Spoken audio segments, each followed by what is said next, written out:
अहिल्यानगरमध्ये अवकाळीची हजेरी. अवकाळीमुळे घरं आणि झाडांची पडझड तर फळबागांचं मोठ्या प्रमाणात नुकसान.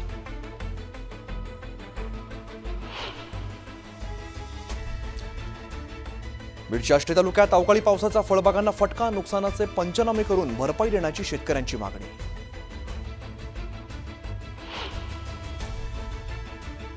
जुन्नर तालुक्यात सोसाट्याच्या वाऱ्यासह जोरदार पावसाची हजेरी. अवकाळीमुळे मिरची, टोमॅटो, केळी पिकाला फटका तर शेतांना तळ्याचं स्वरूप.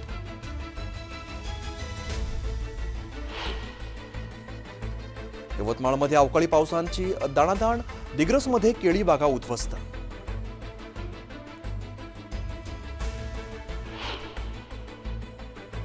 छत्रपती संभाजीनगरच्या पैठण तालुक्यात वादळी वाऱ्यासह अवकाळी पावसाची हजेरी. पावसामुळे आंबा उत्पादक शेतकऱ्यांचं नुकसान.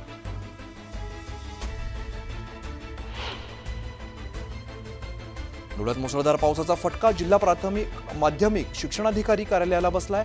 पावसाचं पाणी कार्यालयात शिरल्यामुळे मोठं नुकसान.